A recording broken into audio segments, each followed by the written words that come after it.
सवाल ये उठता है कि सुनील जाखड़ भी तमाम लीडरों के साथ में अपने ही भतीजे को कांग्रेस पार्टी छोड़कर के भारतीय जनता पार्टी में कब ज्वाइन करा रहे हैं।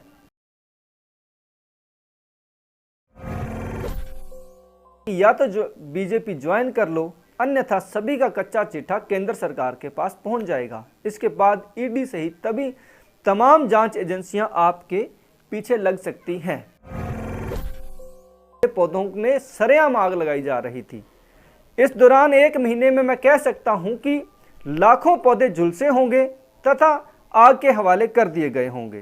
क्या तब पर्यावरण प्रेमियों को इसकी सुध नहीं आई थी? नमस्कार, द इन्फॉर्मेशन में आपका स्वागत है। मैं मदन घोडेला। आप देख रहे हैं फाजिल्का की बात 6 से 7, जिसमें हम बात करेंगे कि सियानी बिल्ली खंबा नोचे, राजा वड़िंग एवं कुलदीप नागरा। संदीप जाखड़ कब कांग्रेस छोड़कर बीजेपी ज्वाइन कर रहे हैं तथा पर्यावरण दिवस पर आज क्या कुछ नौटंकियां हुई। तो शुरू करते हैं कि सियानी बिल्ली खंबा नोचे से। दोस्तों, गत दिवस शनिवार को चंडीगढ़ में एक कार्यक्रम हुआ।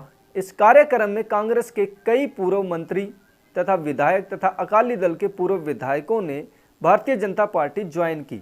कहा जा रहा था कि इस ज्वाइनिंग को करवाने के लिए केंद्रीय गृह मंत्री अमित शाह जी आ रहे हैं, लेकिन अमित शाह जी पहुंचे ज्वाइनिंग के कुछ पलों बाद में। इसके पीछे पार्टी की क्या स्ट्रेटजी है ये तो वो ही जानते हैं। खैर, इस ज्वाइनिंग के बाद में प्रतिक्रिया आई प्रदेश के प्रधान राजा अमरिंदर सिंह वड़िंग की तथा पूर्व कार्यकारी अध्यक्ष कुलदीप नागरा की। राजा अमरिंदर सिंह वड़िंग ने कहा कि इन नेताओं ने कांग्रेस पार्टी को इस तरह से छोड़ा है जैसे कोई एहसान फरामोश बेटा अपनी मां को छोड़ता है। इसके साथ ही उन्होंने इन सभी नेताओं को डरे हुए नेता तथा इनको ऐसे नेता करार दिए जो कि कोई राजनीतिक संरक्षण की तलाश में थे, और यह राजनीतिक संरक्षण उनको भारतीय जनता पार्टी ने दे दिया है। कुलदीप नागरा का ये बयान तथा प्रतिक्रिया आई कि इन सभी नेताओं के जो कि बीजेपी में ज्वाइन कर गए हैं, उन सभी नेताओं का कच्चा चिट्ठा पूर्व विधायक, पूर्व मुख्यमंत्री कैप्टन अमरिंदर सिंह के पास है तथा सबकी फाइलें उनके कार्यालय में है, उनके घर में है तथा उन्होंने ही इन सब नेताओं को कहा है या तो जो बीजेपी ज्वाइन कर लो, अन्यथा सभी का कच्चा चिट्ठा केंद्र सरकार के पास पहुंच जाएगा। इसके बाद ईडी सहित तभी तमाम जांच एजेंसियां आपके पीछे लग सकती हैं।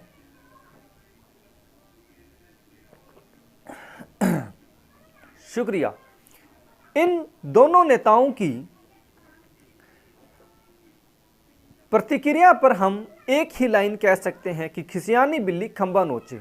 दरअसल प्रदेश कांग्रेस के अध्यक्ष राजा अमरिंदर सिंह वड़िंग के कंधों पर तमाम पंजाब की कांग्रेस का भार है, लेकिन इन दिनों जिस तरह से नेताओं द्वारा कांग्रेस पार्टी को छोड़ करके एक एक करके बीजेपी तथा अन्य पार्टियों में जा रहे हैं, उससे लगता है कि राजा अमरिंदर सिंह वड़िंग ना तो पार्टी को संभाल पा रहे हैं तथा ना ही पार्टी के नेताओं को एकजुट कर पा रहे हैं। ऐसे में वे इससे ज़्यादा और प्रतिक्रिया दे ही क्या सकते थे। तो उनके लिए यही बात कही जा सकती है कि खिसियानी बिल्ली खंबा नोचे। राजा अमरिंदर सिंह वड़िंग को कांग्रेस के ही फाजिल्का से जिला प्रधान रंजन कामरा ने जवाब दिया है। रंजन कामरा ने अपनी फेसबुक अकाउंट पर एक पोस्ट राजा अमरिंदर सिंह वड़िंग को टैग करते हुए लिखी है। उन्होंने लिखा है, फर्क तो पड़ता है, हर बार बार साथ छूटने पर हमने बड़ी बेरुखी से कहा कोई फर्क नहीं पड़ता, काश के फर्क पड़ता ... तो यह है हालात, तो हालात यूं ना होते। दरअसल राजा अमरिंदर सिंह वड़िंग ने पिछले दिनों जब सुनील जाखड़ ने कांग्रेस पार्टी छोड़ी थी तब कहा था कोई फर्क नहीं पड़ता। इसी तरह से कई लीडरों के कांग्रेस पार्टी छोड़कर के बीजेपी में जाने पर राजा अमरिंदर सिंह वड़िंग ने इसी अंदाज में कहा था कि शायद पार्टी को इस बारे में कोई फर्क नहीं पड़ता है कि लीडर जा रहे हैं।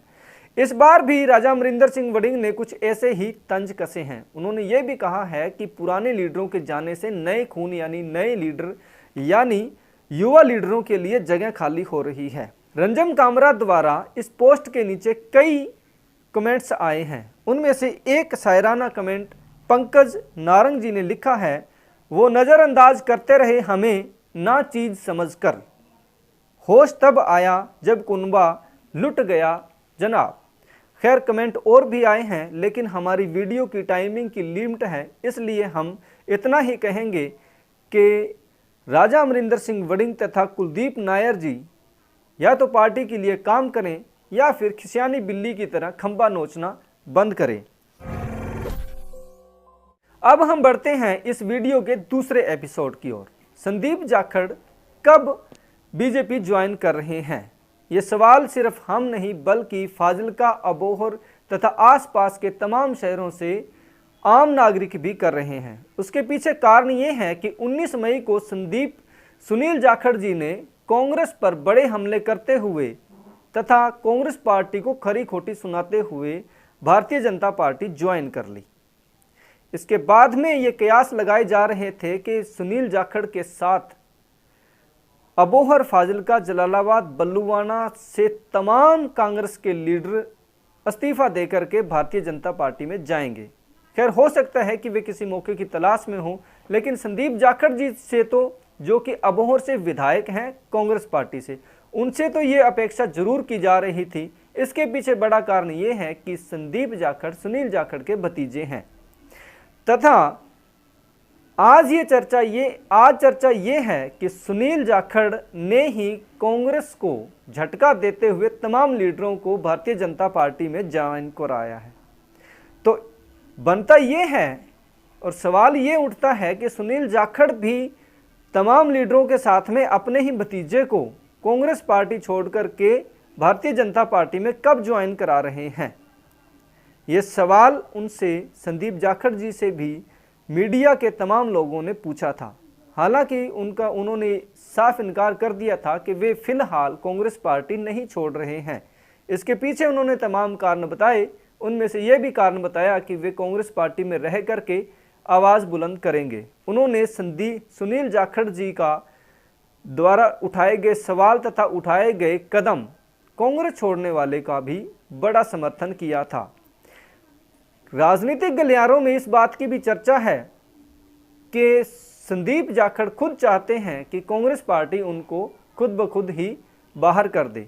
इसके पीछे कारण ये है कि ऐसा करने से उनकी विधायकी रुक सकती है, विधायकी बची रहेगी, क्योंकि अगर वे खुद कांग्रेस पार्टी छोड़ते हैं तो उनको इससे पहले एमएलएशिप यानी विधायकी से भी इस्तीफा देना पड़ेगा।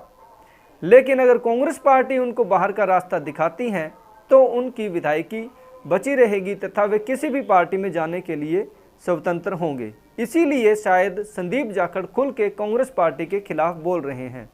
सिर्फ वो ही नहीं बोल रहे हैं बल्कि अबोहर, फाजिल्का, जलालाबाद से भी तमाम लीडर जो कि सुनील जाखड़ के साथ खड़े हैं, वे भी कांग्रेस पार्टी को कटघरे में खड़ा कर रहे हैं। ये तो मानना होगा कि पूरे पंजाब में सुनील जाखड़ का अच्छा रसूख है तथा आने वाले दिनों में और भी कांग्रेस के लीडर भारतीय जनता पार्टी में जा सकते हैं। लेकिन ये सवाल तो फिर वहीं खड़ेगा कि आखिर उनके अपने भतीजे कब भारतीय जनता पार्टी में ज्वाइन कर रहे हैं। अब बढ़ते हैं हम इस वीडियो के तीसरे एपिसोड यानी पर्यावरण दिवस पर। आज दोस्तों विश्व पर्यावरण दिवस है तथा सरकारी स्तर से लेकर के जिला प्रशासन एवं स्थानीय स्तर पर एवं प्राइवेट निजी संस्थाओं द्वारा भी कार्यक्रम किए गए, लंबे चौड़े भाषण दिए गए, लंबे चौड़े संकल्प लिए गए, कई करोड़ों के फंड्स पर्यावरण को बचाने के लिए घोषित किए गए तथा और भी बहुत कुछ किया गया।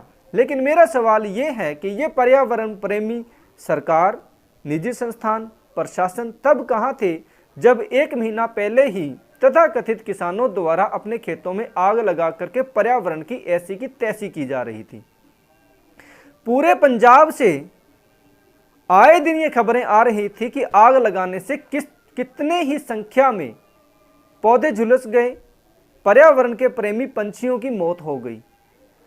सोशल मीडिया से लेकर के मीडिया में एक बाढ़ सी आ गई थी जब किसानों द्वारा या जमींदारों द्वारा या आम लोगों द्वारा खेतों में खेतों के किनारे खड़े, सड़कों के किनारे खड़े, सेमनालों एवं नहरों के किनारे खड़े पौधों में सरेआम आग लगाई जा रही थी।